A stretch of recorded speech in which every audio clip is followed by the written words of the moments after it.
அவர்கள் பல பிரச்சனைகளுக்கு முகம் கொடுக்கிறார்கள். அவர்களுடைய சுகாதாரம், அவர்களுடைய கல்வி, அவர்களுடைய பொருளாதாரம், குறிப்பாக அவர்களுடைய நிலம். இன்றைக்கு அவர்களுடைய நிலம் ஆக்கிரமிக்கப்பட்டிருக்கிறது.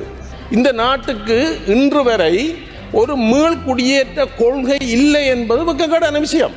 பல லட்சம் பேர் உள்நாட்டிலும் வெளிநாட்டிலும் இடம்பெயர்ந்த நிலையிலே அவர்களை 16 ஆண்டுகள் அவர்கள் தங்களுடைய பூர்வீக நிலங்களிலே குடியேறுவதற்கு இந்த நாட்டுக்கு ஒரு ரீசெட்டில்மெண்ட் பாலிசி ஒன்று, மீள்குடியேற்ற கொள்கை ஒன்று இல்லை என்பது ஒரு பாரிய குறைபாடு. மிகவும் விருப்பத்தோடு நீண்ட காலத்துக்கு பிறகு வார எங்களுடைய உறவுகளை கைது செய்து இன்சல்ட் பண்ணியவேல இந்த நாட்டுக்கு வர விரும்புகிறவர்களை பயப்படுத்தி அவர்கள் இந்த நாட்டுக்கு மீண்டும் பெறாமல் செய்கின்ற செயற்பாட்டை உடனடியாக கௌரவ சபை நிறுத்த வேண்டும். நாங்கள் சட்ட சீர்திருத்தத்துக்கு அமைய நீதிமன்றத்தில் ஒப்படைத்து அன்றைய தினமே நீதிமன்றத்துக்கூடாக அவர்களை விடுதலை செய்திருக்கின்றோம். இந்த வகையிலும் அவர்களை கைது செய்து சிறையில் அடைக்கவில்லை. ஒரு தரம் நடைபெற்றிருக்கிறது. 14ஆம் தேதி திருச்சியிலிருந்து இங்கு வர இருந்த 7 இலங்கை தமிழர்கள் சுயவிருப்பின் பேரில் இந்த நாட்டுக்கு வர விரும்பியவர்கள் அவர்களுக்கு அனுசரணை வழங்குகின்ற செயற்பாட்டிலிருந்து ஐநா அகதிகளுக்கான நிறுவனம் விலகி இருக்கிறது. 30 ஆண்டு 40 ஆண்டுகளுக்கு பிறகு இலங்கைக்கு வந்தவர்களுக்கு இங்கு ஒரு நிரந்தரமான தொழில் இல்லை அல்லது தொழிலே இல்லை. அவர்களுடைய குழந்தைகள் இந்தியாவில் படித்து வந்தவர்களுக்கு இங்கே வேலை வாய்ப்பில்லை. ஆகவே அவர்கள் தங்களுடைய சொந்த நிலத்துக்கு போக முடியவில்லை. உறவுகளோடு தங்கினார்கள், நண்பர்களோடு தங்கினார்கள். அவர்களுக்கு இங்கு ஒரு வருமானம் இல்லை. தொழில் செய்வதற்கான எந்த முதலீடும் அவர்களுக்கு வழங்கப்படவில்லை. அவர்கள் இந்திய அரசாங்கத்தால் கொடுக்கப்பட்ட உதவிகளையும் ஐக்கிய நாடுகளுடைய அகதிகளுக்கான நிறுவனம் கொடுத்த 25,000 ரூபாய் காசை வைத்து ஒரு சில மாதங்கள் இலங்கையிலே தங்கியிருந்து விட்டு இங்கு வாழ முடியாத ஒரு சூழலிலே மீண்டும் அகதிகளாக தோணிகளிலே இந்தியாவுக்கு போயிருக்கிற வரலாறு இருக்கிறது. இன்றைய பாராளுமன்ற அமர்விலே நாங்கள் முக்கியமாக 4 சட்டங்களுடைய திருத்தங்கள் சம்பந்தமாக பேசிக்கொண்டிருக்கிறோம். அதில் முதலாவதாக சமுர்த்தி திருத்த சட்ட மூலம் தொடர்பான சில விடயங்களை இங்கு கதைக்கலாம் என்று இருக்கிறேன். இந்த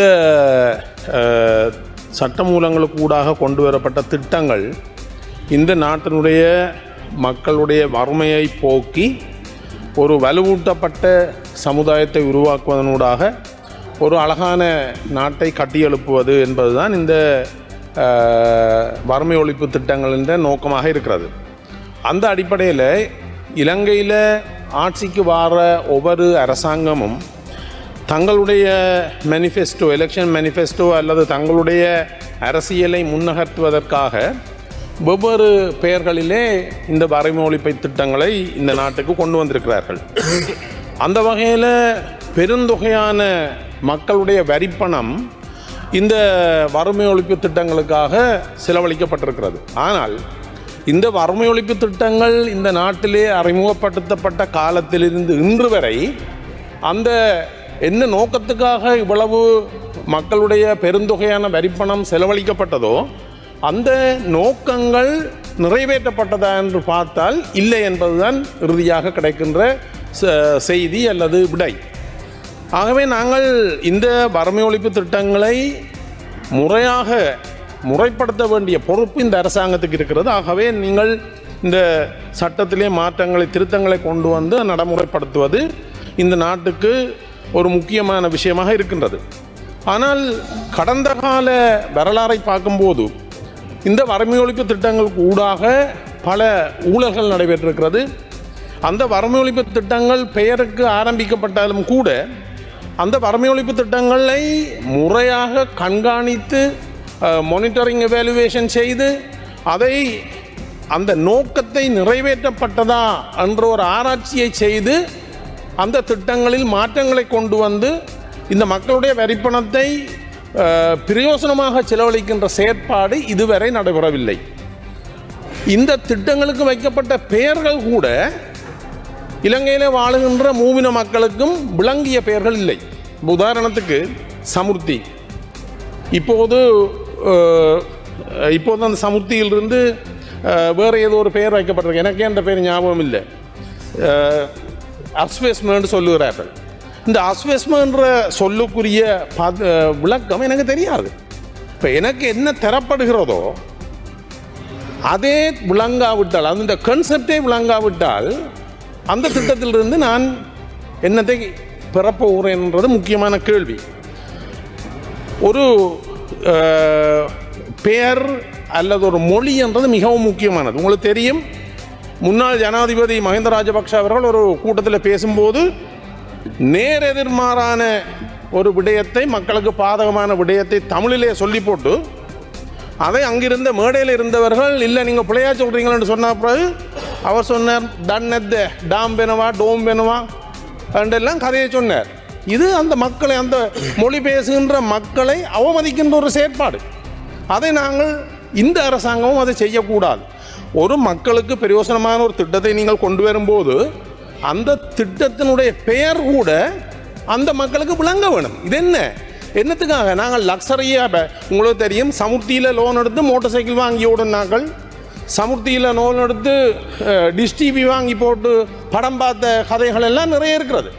அவர்கள் அந்த பணத்தை, அந்த முதலீட்டை தங்களுடைய பொருளாதார முன்னேற்றத்திற்கு பயன்படுத்தியது இதுவரை இல்லை. ஒரு சிலர் பயன்படுத்தி இருக்கலாம். ஆகவே தயவு செய்து மக்களுடைய வரிப்பணத்திலே கொண்டு வரப்படுகின்ற இந்த பொருளாதாரத்தை மேம்படுத்துகின்ற திட்டங்கள் அந்த பொருளாதார மேம்பாட்டுக்கு பயன்படுத்தப்படுகிறதா, அந்த திட்டங்களினூடாக பொருளாதாரம் மேம்படுகிறதா என்பதை அலசி ஆராய்ந்து திருத்தப்பட வேண்டிய பாரிய பொறுப்பு இந்த அரசாங்கத்துக்கு இருக்கிறது. இந்த அரசாங்கம் செய்ய வேண்டும் என்றதை நாங்கள் நம்புகிறோம். அதே போல் விளையாட்டுத்துறை எடுத்துக்கொண்டீங்கன்னு சொன்னால், இன்றைக்கு இலங்கையினுடைய உள்நாட்டிலும் வெளிநாட்டுகளிலும் பங்கு பெற்றுகின்ற எத்தனை வடகிழக்கை சேர்ந்த விளையாட்டு வீரர்கள் எங்களோட தேசிய விளையாட்டு வீரர்களாக இருக்கிறார்கள் என்ற பார்த்தீங்கன்னு சொன்னால், மிகவும் ஒரு சில விரல் விட்டு எண்ணக்கூடிய வீரர்களுக்கு அந்த சந்தர்ப்பம் கிடைத்திருக்கிறது. அவர்களுக்கு அந்த சந்தர்ப்பம் கிடைத்ததற்குரிய முக்கியமான காரணம் இலங்கை அரசால் அவர்களுக்கு வழங்கப்பட்ட வசதி வாய்ப்புகளில் இருந்து அவர்கள் வரவில்லை. இயற்கையாகவே அவர்களுக்குள்ளுக்கு இருந்த திறமைகள் சில சந்தர்ப்பங்களில் வெளிப்படுத்தப்பட்டதன் காரணத்தினால் அவர்கள் இந்த நிலைமைக்கு வந்தார்கள், மிகவும் ஒரு சில பேர். ஆனால் இந்த அரசாங்கத்திலிருந்து நாங்கள் எதிர்பார்ப்பது என்னன்னு சொன்னால், இந்த நாட்டிலே வாழுகின்ற ஏனைய மாணவர்களுக்கு, விளையாட்டு வீரர்களுக்கு கொடுக்கப்படுகின்ற அதே அளவான சந்தர்ப்பத்தை நாடு முழுவதும் உள்ள விளையாட்டு வீரர்களுக்கு வழங்குறதுக்கு கௌரவ அமைச்சர் நடவடிக்கை எடுக்க வேண்டும். அது தொடர்பாக அவரிடம் பேசியிருந்தேன். உதாரணத்துக்கு எங்களுடைய வடக்கு மாகாணத்தை பார்த்தீங்கன்னு சொன்னால், அரசாங்கத்தினாலே 2 பாரிய விளையாட்டு மைதானங்கள் ஆரம்பிக்கப்பட்டது. ஒன்று கிளிநொச்சியில் ஆரம்பிக்கப்பட்டது, முன்னே ஆட்சி காலத்திலே வவுனியாவில் ஒன்று ஆரம்பிக்கப்பட்டது. இன்று வரை 10 ஆண்டுகளுக்கு மேல் அந்த விளையாட்டு மைதானங்கள் பூரணப்படுத்தப்படாமல் இந்த நாட்டினுடைய நிதி அநியாயமாக அங்கே போடப்பட்டிருக்கிறது, டம்ப் பண்ணப்பட்டிருக்கிறது. அதனால் மக்கள் இன்னும் பிரயோசனப்படவில்லை. ஆகவே கௌரவ விளையாட்டு அமைச்சர் அவர்கள் இந்த ஓமந்தையில் இருக்கிற விளையாட்டு மைதானத்தையும் அதே போல் கிளிநொச்சி நகரில் இருக்கிற விளையாட்டு மைதானத்தினுடைய கட்டுமானங்களை விரைவில் பூரணப்படுத்தி எங்களுடைய பிரதேசங்களிலே வாழுகின்ற அந்த இளைஞர்கள், யுவதிகள், விளையாட்டு வீரர்கள் நேஷனல் லெவல்லையும் இன்டர்நேஷனல் லெவல்லையும் சர்வதேச மட்டத்திலும் போய் தங்களுடைய திறமைகளை வெளிக்காட்டுவதற்கான சந்தர்ப்பத்தை இந்த அரசாங்கம் வழங்கும் என்று நான் நம்புகிறேன். விளையாட்டு என்பது பொழுதுபோக்கு மாத்திரமல்ல, இது சுகாதாரத்தோடு சம்பந்தப்பட்டது, இந்த நாட்டினுடைய பொருளாதாரத்தோடு சம்பந்தப்பட்டது. இது ஒரு இண்டஸ்ட்ரி, மணி மேக்கிங் இண்டஸ்ட்ரி. ஆனபடியினால நாங்கள் நிச்சயமாக இந்த அரசாங்கத்திடம் எதிர்பார்ப்பது, இந்த விளையாட்டு துறையையும் நீங்கள் எங்களுடைய பிரதேசங்களிலே ஏனையவர்களுக்கு கொடுக்கின்ற அந்த சந்தர்ப்பங்களை எங்களுடைய பிரதேச மக்களுக்கும் வழங்குங்கள் என்று நான் இந்த சந்தர்ப்பத்திலே கேட்டுக்கொள்கிறேன். அதே நேரத்திலே எங்களுடைய பிரதேசத்திலே நடைபெறுகின்ற ஒரு சில முக்கியமான விடயங்கள் சம்பந்தமாகவும் நான் இங்கே பேச விரும்புகிறேன். இந்த சந்தர்ப்பங்கள் எங்களுக்கு கிடைப்பது மிகவும் அரிதாக இருப்பதனாலே, உங்களுக்கு தெரியும், இலங்கையிலே நடைபெற்ற 30 ஆண்டுகளுக்கு மேற்பட்ட கால யுத்தம் எங்களுடைய நாட்டிலே உள்நாட்டிலும் வெளிநாடுகளுக்கும் எங்களுடைய மக்கள் தங்களுடைய உயிரை காப்பாற்றுவதற்காக இடம்பெயர்ந்து சென்றிருக்கிறார்கள். அவ்வாறு உள்நாட்டிலே இடம்பெயர்ந்து வெவ்வேறு இடங்களே வாழ்ந்தவர்கள் இன்றும் 16 ஆண்டுகள் யுத்தம் முடிவுற்று 16 ஆண்டுகள் சென்றும் அந்த உள்நாட்டிலே இடம்பெயர்ந்தவர்கள் தங்களுடைய பூர்வீக நிலங்களுக்கு போய் முழுமையாக குடியேற்றப்படவில்லை என்பது எல்லோரும் அறிந்த விஷயம். அது ஒரு பக்கம் இருக்க, வெளிநாடுகளுக்கு தங்களுடைய உயிரை காப்பாற்றுவதற்காக அகதிகளாக ஏதிலிகளாக சென்றவர்கள், அதிலும் குறிப்பாக இந்தியாவுக்கு ஏதிலிகளாக சென்றவர்கள் நீண்ட காலம் 80களிலும் 90களிலும் இங்கிருந்து இடம்பெயர்ந்து போய் இந்தியாவிலே உள்ள ஏதிலிகள் முகாம்களிலே தங்க வைக்கப்பட்டு அவர்கள் தங்களுடைய சுய விருப்பின் பேரிலே இங்கு பலர் வந்து கொண்டிருக்கிறார்கள்.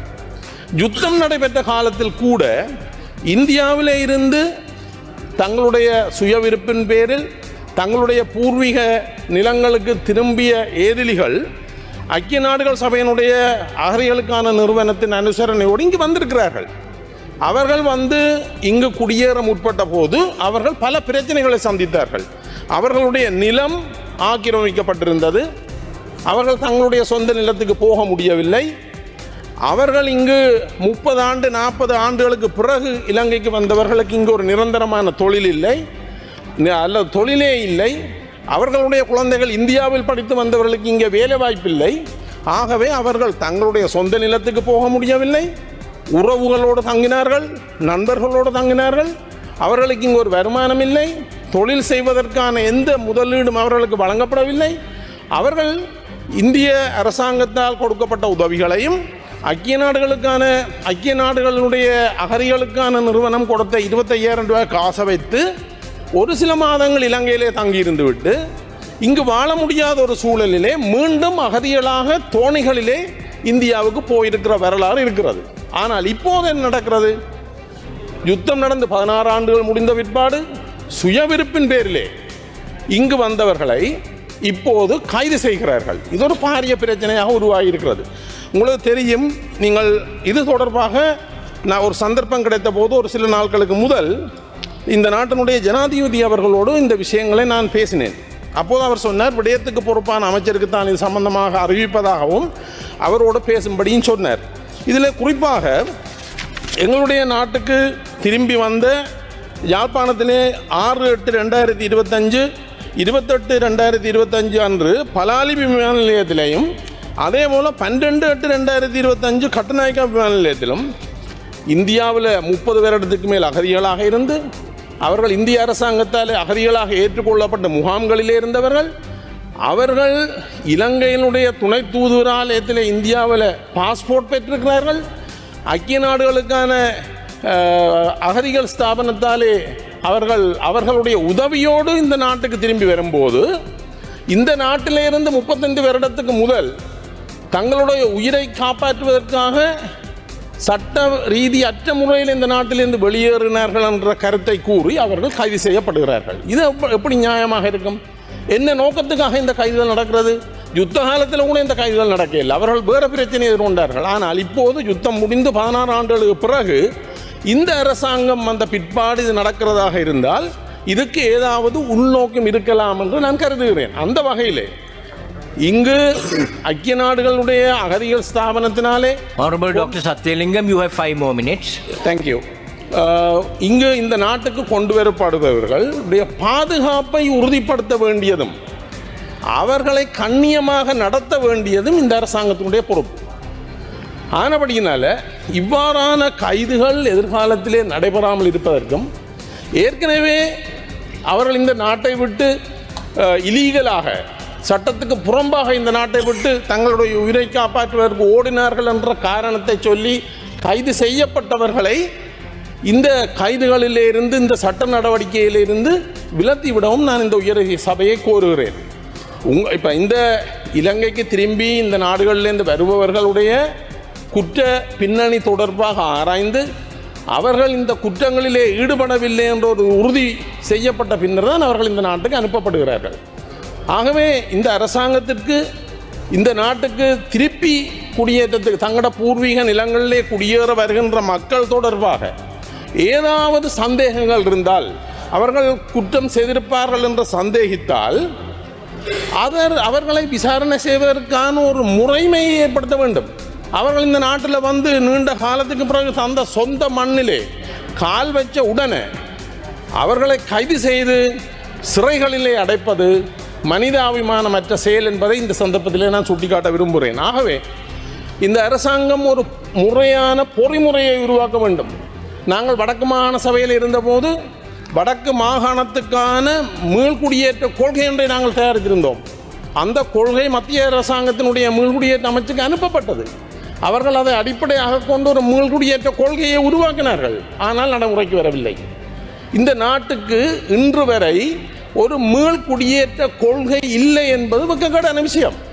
30 ஆண்டுகள் போர் நடந்த ஒரு நாட்டிலே பல லட்சம் பேர் உள்நாட்டிலும் வெளிநாட்டிலும் இடம்பெயர்ந்த நிலையிலே அவர்களை 16 ஆண்டுகள் அவர்கள் தங்களுடைய பூர்வீக நிலங்களிலே குடியேறுவதற்கு இந்த நாட்டுக்கு ஒரு ரீசெட்டில்மெண்ட் பாலிசி ஒன்று, மீள்குடியேற்ற கொள்கை ஒன்று இல்லை என்பது ஒரு பாரிய குறைபாடு. ஆகவே சம்பந்தப்பட்ட அமைச்சுக்கள் இந்த நாட்டிலே உள்நாட்டிலும் வெளிநாடுகளில் அவர்கள் பல பிரச்சனைகளுக்கு முகம் கொடுக்கிறார்கள். அவர்களுடைய சுகாதாரம், அவர்களுடைய கல்வி, அவர்களுடைய பொருளாதாரம், குறிப்பாக அவர்களுடைய நிலம். இன்றைக்கு அவர்களுடைய நிலம் ஆக்கிரமிக்கப்பட்டிருக்கிறது.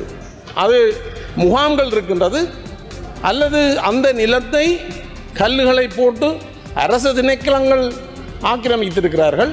அவர்கள் இங்கு வந்தாலும் கூட தங்களோட சொந்த இல்லங்களுக்கு போக முடியாத சூழல் இருக்கிறது. ஆகவே இந்த விடயங்கள் பூரணமாக ஆராயப்பட வேண்டும்.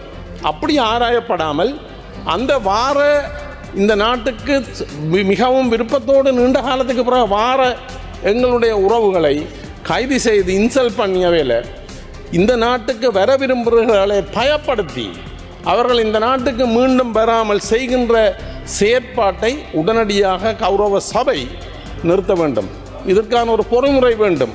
இந்த பொறிமுறையை உருவாக்குவதற்கு நிச்சயமாக எங்களுடைய பங்களிப்பு எந்த நேரம் எங்களுடைய ஆதரவு உங்களுக்கு இருக்கின்றது. தயவு செய்து அந்த விடயத்தை நீங்கள் கையாள வேண்டும் என்று இந்த சந்தர்ப்பத்தில் கேட்டுக்கொள்கிறேன். இந்த கைதுகளை தொடர்ந்து இந்த கைதுகள் நடைபெற்ற பிற்பாடு உங்களுக்கு தெரியும், இதுக்கு அனுசரணை வழங்கின ஐக்கிய நாடுகளுக்கான அகதிகளுக்கான நிறுவனம் இந்த செயற்பாட்டை 14ஆம் தேதியிலிருந்து நிறுத்தி இருக்கிறார்கள். நான் உங்களுக்கு சபைக்கு இதை சமர்ப்பிக்கலாம். UNHCR suspends repatriation of Sri Lankan Tamil refugees, the Hindu. இது ஒரு செய்தியாக இருக்கிறது. 14ஆம் தேதி திருச்சியிலிருந்து இங்கே வர இருந்த 7 இலங்கை தமிழர்கள் சுயவிருப்பின் பேரில் இந்த நாட்டுக்கு வர விரும்பியவர்கள், அவர்களுக்கு அனுசரணை வழங்குகின்ற செயற்பாட்டிலிருந்து ஐநா அகதிகளுக்கான நிறுவனம் விலகி இருக்கிறது. ஆகவே நாங்கள் இதையும் நான் சமர்ப்பிக்கிறேன். இந்த அரசாங்கம், நாங்கள் நம்புகிறோம், இந்த அரசாங்கம் நல்லிணக்க செயற்பாட்டுக்கு முன்னுரிமை கொடுக்க வேண்டும். இந்த நாட்டிலே இடம்பெயர்ந்தவர்களை அவர்களுடைய பூர்வீக நிலங்களுக்கு போகிறதுக்கு அனுமதிக்க வேண்டும். அதே போல் வெளிநாடுகளிலே இருந்து இந்த நாட்டுக்கு சுயவிருப்பின் பேரில் வருபவர்களுக்குரிய வசதிகளை செய்ய வேண்டும். இவற்றை எல்லாம் செய்ய வேண்டுமாக இருந்தால் இந்த நாட்டுக்கான முறையான ரீசெட்டில்மெண்ட் பாலிசி ஒன்று உருவாக்கப்பட வேண்டும். அதில் பாதிக்கப்பட்ட மக்களுடைய பங்களிப்பு, பாதிக்கப்பட்ட மக்கள் பிரதிநிதிகளுடைய ஆலோசனைகள் உள்வாங்கப்பட்டு இந்த நாட்டுக்கான ஒரு முறையான திட்டத்தை இந்த அரசு அறிவிக்க வேண்டும் என்று கேட்டுக்கொண்டு சந்தர்ப்பத்துக்கு நன்றி கூறி விடைபெறுகிறேன். இந்தியாவிலிருந்து இலங்கைக்கு வருகின்ற இந்தியாவிலிருந்து வர்றாக்களை அரசாங்கம் கைது செய்வதாக கூறியிருந்தார்கள். ஆனால் நாங்கள் சட்ட சீர்திருத்தத்துக்கு அமைய நீதிமன்றத்தில் ஒப்படைத்து அன்றைய தினமே நீதிமன்றத்துக்கூடாக அவர்களை விடுதலை செய்திருக்கின்றோம். சென்ற முறை வந்து பிழையான வகையில் இந்தியாவில் இருப்பவர்களுக்கு இந்த தகவலை கொண்டு போய் சேர்க்கும் போது இந்தியாவிலிருந்து வருபவர்கள் பின்னுக்கு நிற்கிறார்கள் என்றதை கூறிக்கொண்டு எமது அரசாங்கம் எந்த வகையிலும் அவர்களை கைது செய்து சிறையில் அடைக்கவில்லை. ஒரு தரம் நடைபெற்றிருக்கிறது எமது அரசாங்கம். Honorable Satyalingam, we are not going to make a debate on this. Honorable member, please take your seat. Honorable Chandana Suryarachi, you may get on your feet, please.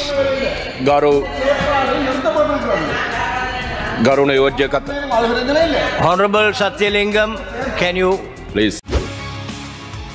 செய்திகளை உடனுக்குடன் தெரிந்து கொள்ள உடனே சப்ஸ்கிரைப் பண்ணுங்க.